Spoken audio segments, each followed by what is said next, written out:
ঢাকঢোল পিটিয়ে সিলেট নগরীকে ঘোষণা করা হয়েছিল দেশের প্রথম ওয়াইফাই সিটি। এজন্য ব্যয় করা হয় ৩০ কোটি টাকা। কোনো ধরনের পরিকল্পনা ছাড়াই নগরের ১২৬টি পয়েন্টে সংযোগ দেওয়া হয়েছিল ওয়াইফাই। কিন্তু পরবর্তীতে এই সেবা কিভাবে চলবে, পরিচালনা ব্যয় কে বহন করবে, তার কোনো নির্দেশনা ছিল না প্রকল্পে, যার ফলে প্রকল্পটি চালুর ১.৫ বছরের মধ্যেই বন্ধ হয়ে যায় ফ্রি ওয়াইফাই সেবা কার্যক্রম। মূলত ওয়াইফাই সিটির নামে ৩০ কোটি টাকা লুটপাট করতেই প্রকল্পটি নেওয়া হয়েছিল বলে মনে করছেন সচেতন মহল। খোঁজ নিয়ে জানা গেছে, সিলেটকে ওয়াইফাই সিটি করতে নগরের ৬২টি এলাকার ১২৬টি স্থানে ফ্রি ওয়াইফাই সংযোগ দেওয়া হয়।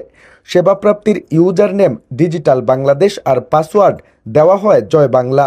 ২০১৯ সালের ২৭ জুন প্রকল্পটির উদ্বোধন হলেও ওয়াইফাই সংযোগ দেওয়া হয় ২০২০ সালের ৭ এপ্রিল।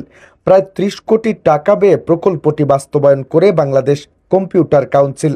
প্রকল্প বাস্তবায়নের শুরুতে বলা হয়েছিল প্রতিটি অ্যাক্সেস পয়েন্টে একসঙ্গে ৫০০ জন ব্যবহারকারী যুক্ত থাকতে পারবেন। এর মধ্যে একসঙ্গে ২০০ জন উচ্চগতির ইন্টারনেট সেবা পাবেন। অ্যাক্সেস পয়েন্টের চতুর্দিকে ১০০ মিটার এলাকায় ডেডিকেটেড ব্যান্ডউইথ ১০ এমপিপিএস পাওয়ার কথা ছিল। কিন্তু সেবা চালুর পর থেকেই হতাশ হন নগরবাসী। অনেক পয়েন্টে ইন্টারনেট সংযোগই মেলেনি, আর যেসব পয়েন্টে সংযোগ মিলেছে সেগুলোতেও ইন্টারনেটের কাঙ্ক্ষিত গতি মিলেনি।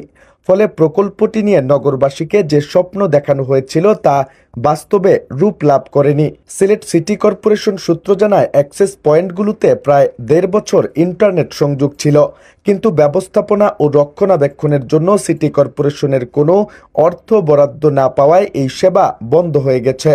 প্রথম ১ বছর ইন্টারনেট সেবায় ব্যয়ভার নির্বাহ করে বাস্তবায়নকারী সংস্থা বিসিসি। এরপর আরও ৬ মাস সেবাটি চালু রাখে ইন্টারনেট সংযোগকারী প্রতিষ্ঠান আমরা নেটওয়ার্ক। বিসিসি প্রকল্পটি সিটি কর্পোরেশনকে হস্তান্তর করলেও এর ব্যয়ভার নির্বাহের জন্য কোনো বরাদ্দ দেওয়া হয়নি। এর মধ্যে বিদ্যুতের কাজসহ বিভিন্ন ধরনের সেবা কার্যক্রমের সংস্কার করতে গিয়ে বিভিন্ন স্থানে ফাইবার অপটিক্যাল লাইনও কাটা পড়ে। এটি মেরামত করতে প্রয়োজন পড়ে প্রায় ৪২ লাখ টাকা।